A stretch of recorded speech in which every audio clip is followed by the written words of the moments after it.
Before we begin, I want to warn you that this story contains mature themes. It deals with the challenges of new motherhood, family relationships, and infidelity. If these topics make you uncomfortable, you might want to stop watching now. I never imagined my life turning out this way. Not once in all my years of growing up did I picture myself here. Standing in a cramped studio apartment, staring at a sink covered in toothpaste stains, listening to the faint hum of traffic outside my window as the world moved forward without me. This wasn't the dream. I was supposed to have a husband, a house, stability. I was supposed to be comfortable by now, waking up in a home I owned with someone beside me who loved me, who helped me carry the weight of life. But that's the thing about expectations, they shatter easily. And when they do, all you can do is keep moving. My name is Rachel Shepherd, and I am 44 years old. I have spent more than 2 decades raising a son alone. No partner. No support. Just me. And I won't lie, it's been hard. There have been nights where I've sat on the edge of my bed, staring at the ceiling, wondering how much more I can take. Lucas Shepherd, my son, is 22 now. That number still feels strange to say out loud. I remember him as a baby, his tiny fingers curling around mine, his sleepy murmurs in the middle of the night. And now he's taller than me with his own thoughts, his own struggles, his own life that no longer revolves around me. A part of me feels left behind. I tell myself that's normal, that this is how motherhood works. You give and give until they don't need you anymore. And that's supposed to be a good thing, right? A sign that I did my job well. So why does it feel like I'm the one who's lost? We live in a tiny studio in Chicago, Illinois. Just one open space. A bed on one side, a small kitchenette on the other. The bathroom is the only place with a door, and even that doesn't always feel like enough. Privacy doesn't exist here. I hear everything, his late-night phone calls, the soft clinking of dishes when he sneaks a midnight snack, the sound of his breathing when he sleeps. And I know he hears me too. There's no escaping each other in a place like this. First, we made it work. We had to. Rent isn't cheap, and I work long hours just to keep us afloat. Some weeks, I barely have the energy to hold a conversation, let alone deal with anything outside of survival. And Lucas? He's trying to find his own way. He works part-time, takes classes when he can, but I see the frustration in his face. He wants more independence, freedom, a life that isn't wrapped up in mine. I want that for him too. But wanting something doesn't always mean knowing how to let it happen. Every morning was the same fight. I'd wake up early trying to squeeze in a quick shower before rushing to work. Lucas would bang on the door, irritated because he needed to get ready too. We'd yell back and forth, stress mounting, patience wearing thin. Some days I'd give up, let him go first even if it made me late. Other days, he'd be the one stomping away, muttering about how unfair it was. We were stuck in this endless cycle. 2 people trapped in a space too small for both of us, both needing time, both needing something more than this life was giving us. And then, one morning after yet another rushed argument, we did something different. We sat down. We talked. We needed a solution. A way to stop these fights before they ruined what little peace we had left. Lucas was the one who brought it up first. Why don't we just shower at the same time? First I laughed thinking he was joking. But he wasn't. He was serious. And when I really thought about it, it made sense. What was the alternative? Wasting precious minutes waiting for the bathroom when we were both on tight schedules? Arguing every morning?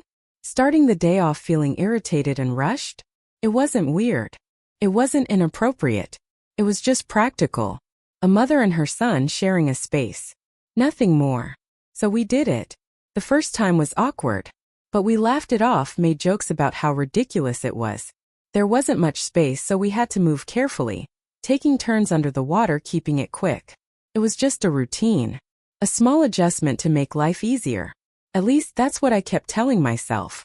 But after a while, something felt different. First I ignored it, brushed it off as overthinking, exhaustion, stress.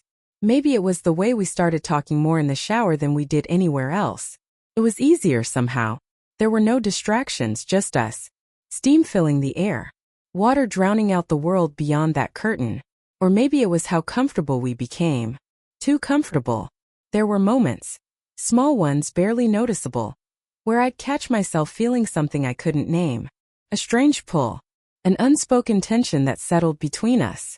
and I didn't know what to do with it. So I did what I always do. I ignored it. I told myself it was nothing, that I was tired, that I was just feeling lonely, that all of this, the closeness, the strange feeling in my chest, was just a side effect of being stretched too thin, too used to being alone. Pushed it down, buried it under the weight of all the other things I didn't have time to deal with. I never once thought about where it would lead. Never once let myself believe that something so small, so simple, a morning routine, a shared space, could change everything. But it did. And once a line is crossed, there's no going back. I wish I could tell you the exact moment everything changed, that there was some defining event, a moment of clarity where I could see the shift happening in real time. But it wasn't like that. It was slow, subtle, 1,000 small moments that blurred together until I couldn't tell where one ended and another began. And by the time I realized what was happening, it was already too late. At first, the showers were nothing but routine. Just a solution to a problem. A way to keep things moving, to stop fighting about time and space. But over time, something about those moments started to feel different. It was the only part of the day where we weren't distracted by anything else. No phones. No outside world. Just the sound of running water and a quiet understanding that this was our time together. The conversation started changing. In the beginning, we talked about mundane things. What we had planned for the day, what errands needed to be done, whether the landlord had finally fixed the leaky kitchen faucet. But then the topics got deeper. One morning, Lucas let out a frustrated sigh and muttered, "I don't know why I even bother applying for jobs. Nobody wants me." I turned to look at him, confused. "What are you talking about?" "Of course they do." He laughed, but it wasn't his usual laugh. It was bitter. "Hello. Then why do I keep getting rejected?" I didn't have an answer. I wanted to tell him that everything would work out, that he was smart, hardworking, capable. But the truth was, I knew what rejection felt like.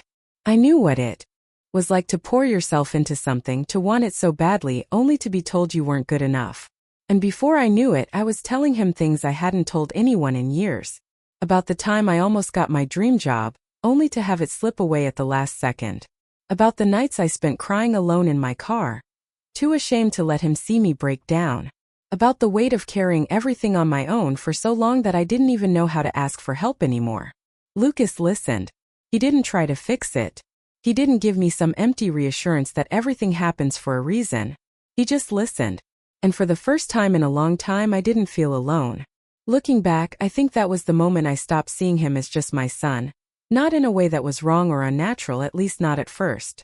But suddenly, he was the only person I could talk to. The only person who understood what it felt like to struggle. To feel like you're drowning under the weight of expectations you can't meet. I started relying on him in ways I never had before. If something went wrong at work, he was the one I vented to. If I had a bad day, he was the one I turned to for comfort. And maybe that would have been fine if I had anyone else. But I didn't. I had let go of everything else, friends, relationships, even casual conversations with coworkers. And I hadn't even noticed it happening until one day, my friend Tiana Buchanan called me out on it. "You've been dodging my calls, Ratch." I shifted uncomfortably, pressing the phone tighter to my ear. "I've just been busy." "No. You've been avoiding people." I opened my mouth to argue, but nothing came out. She was right. She sighed softer this time. "You need to get out of that apartment. You need to have a life outside of Lucas." "Ido. Do you?" I hated that I didn't have an answer. Lucas started pulling away right around the time I realized how much I was clinging to him. At first, it was small nights where he stayed out later, days where he barely spoke to me, moments where he seemed distracted, distant, somewhere else entirely. And then one morning he dropped a bombshell. "I applied for a job out of state." I froze. "What?" He didn't look at me when he said it. I need something new, Mom. I can't stay here forever." I knew this was coming. I knew. But knowing something doesn't mean you're ready for it. I forced a smile, tried to sound supportive. "That's great, sweetheart. Really, I'm proud of you." And I meant it. But I also felt something else. Something I didn't want to admit. Panic. If Lucas left, what would I have left? Who would I be without him? The thought terrified me more than I could put into words. And that fear started seeping into my actions. I started checking in more often, texting him, calling him, asking where he was going. First, he didn't seem to mind. He answered like he always had. But then one night he didn't come home. Not until 2 a.m. And something in me snapped. The second he walked in, I was on him. Where were you? He blinked, caught off guard. Out. With who? Why does it matter? His tone set me off. Because I worry about you, Lucas. Because you used to tell me things and now it's like you don't even care. I don't have to tell you everything, Mom. Since when? He ran a hand over his face, frustrated. Since I became an adult. Since I started trying to have a life outside of this apartment. The words hit harder than I expected. And what am I supposed to do? My voice cracked before I could stop it. Just sit here and wait for you to leave? That's not my problem. Silence. I felt it in my bones, the finality of those words. He wasn't trying to hurt me. But he did. Because it wasn't just about this fight. It was about all the moments that led up to it. All the ways I had let my world shrink down to just him. And now he was leaving me behind, and I had no idea how to handle it. I should have seen it coming. I tell myself that over and over again, like if I say it enough times I'll start believing it. That I wasn't blindsided. That I wasn't caught off guard. That I knew this moment would come. But the truth is, I didn't see it. I didn't want to. I had been so wrapped up in our world, in the comfort of our routine, that I ignored every warning sign. I told myself that our closeness was normal, that there was nothing wrong with the way we relied on each other. But deep down I knew. And the moment Lucas said it out loud, everything inside me shattered. I'm moving out, Mom. He said it so casually, like he was telling me he was picking up groceries, like he wasn't ripping my heart out. I felt the air leave my lungs. I forced myself to breathe, to keep my expression neutral, to pretend that my world wasn't collapsing in slow motion. What? He didn't look at me. That was the first sign. He was avoiding my eyes, his hands shoved deep into his pockets, his jaw clenched like he was bracing for a fight. I put down a deposit on an apartment. It's not far. Just a few miles from here. I waited for him to say something else, to tell me he wasn't serious, that it was just a thought, just an idea. But he didn't. Because he meant it. He was leaving. And the worst part? I had pushed him to this. You didn't even talk to me about this, I said, and my voice came out smaller than I wanted. He sighed. Mom, I'm an adult. I don't have to ask for permission. I knew that. Of course I knew that. But hearing him say it felt like a slap to the face. Is this because of me? I asked, the words tumbling out before I could stop them. Because of us? The showers? The way we... Mom. His voice was sharp. Too sharp. I stopped. He looked at me then. Really looked at me. And what I saw in his expression made my stomach twist. Guilt. Sadness. And something else. Relief. That was what hurt the most. It's not just that, he said finally. But yeah, I think I need space. Space. Space for me. I swallowed the lump in my throat. I don't understand, I whispered. But that was a lie. I did understand. I just didn't want to. That night, I showered alone for the first time in months. The next day, I booked my first therapy session. It was terrifying. Sitting in a small office across from a stranger, saying things out loud that I had spent years pretending weren't real. But once I started talking, I couldn't stop. I told her about my loneliness, about the way I had convinced myself that I didn't need anyone else, about how I had let my son fill the void left by all the relationships I never pursued. And my therapist said something that stuck with me. You're allowed to need people, Rachel. But you can't make just one person your entire world. I had spent so long thinking that I was being strong, that choosing to be alone was the right thing to do. But in reality, I had just been afraid. Afraid of rejection. Afraid of failure. Afraid of letting someone in and losing them all over again. So I had latched onto the one person who couldn't leave me. Until now. Lucas was moving on. And now I had to learn how to do the same. The day Lucas moved out, I sat in the apartment alone for hours. I didn't cry. I thought I would. I thought I would collapse into myself, let the weight of it crush me, let the loneliness settle into my bones until I couldn't move. But I didn't. I just sat there staring at the empty space where his things used to be. The closet door half open, the kitchen counter bare, the bathroom door slightly ajar, as if waiting for someone to step inside. The apartment felt too quiet. For the first time in years I was truly alone. And I had no idea what to do with myself. The first few weeks were the hardest. I had spent so long structuring my life around Lucas that without him, I felt untethered. I'd wake up expecting to hear his footsteps, to see him rushing around, to feel the presence of another person sharing my space. But every morning it was just me. The loneliness crept in slow and suffocating. There were moments I caught myself reaching for my phone, about to text him. "What are you doing? Did you eat?" Before stopping myself. He needed space. And I needed to learn how to exist outside of him. So, for the first time in years I focused on myself. Tiana was the first one to pull me out of my isolation. "We're going out," she said one night, showing up at my door like she knew I was making excuses in my head. No arguments. "Get dressed." I wanted to say no. Wanted to hide inside my loneliness and let it swallow me whole. But something in me knew that if I didn't push myself I would never change. So I went. And for the first time in a long time I laughed. Not the forced, exhausted kind of laughter I had been surviving on for years. Real laughter. The kind that makes your stomach hurt. The kind that reminds you what it feels like to be alive. It wasn't easy at first. Socializing felt foreign, like I was relearning how to be a person. But every time I stepped outside of my comfort zone, it got a little easier. I started reconnecting with people I had lost touch with.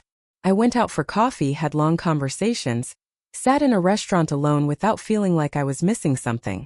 And then one day I went on a date. It wasn't anything serious, just coffee with a man Tiana introduced me to. A quiet, simple evening. And for the first time, I didn't feel guilty for enjoying someone else's company. I didn't feel like I was betraying Lucas. Because for the first time in years I realized that I was allowed to have a life too. Lucas and I still talked. Not every day. Not like before. But enough. Some nights he'd call just to check in. Other times he'd send a picture of something funny or a quick "hope you're doing okay." It wasn't constant anymore. But it was enough. And that was the difference. I wasn't clinging to every conversation, analyzing every word, desperate to keep him close. I was letting him go. Not in a way that meant losing him, but in a way that meant giving him space to grow into the man he was meant to be. And in doing that I was growing too. The first time we saw each other in person after he moved out, it felt different. Not in a bad way. Just different. There was space between us now. A new kind of distance. But it wasn't cold. It was healthy. We went for coffee. And for the first time we had a conversation that wasn't tangled in guilt or tension. "How's the new place?" I asked. He smiled. "Small. Kind of messy. But it's good." And I believed him. Because for the first time I wasn't trying to hold on to him so tightly that I couldn't see him clearly. "I'm proud of you," I said. And I meant it. He nodded, stirring his coffee. Then after a pause he looked up at me. "I'm proud of you too, Mom." Something in my chest loosened. Because I knew what he meant. He had seen it, the change in me. The way I was finally learning to be my own person again. And it mattered to him. Because letting go isn't the same as losing someone. And for the first time I finally understood that. Love isn't about holding on so tightly that you suffocate someone. It's about trusting them enough to let them go. It's about knowing they'll come back, not because they have to, but because they want to. For so long I thought that being a good mother meant being everything to my son. That if I wasn't his entire world I had somehow failed. But that's not love. That's fear. Love is allowing people to grow. To make mistakes. To build their own lives. And sometimes love is about learning how to do the same for yourself. For the first time in years I'm not afraid of being alone. Because I know I'm not lost anymore. And neither is he.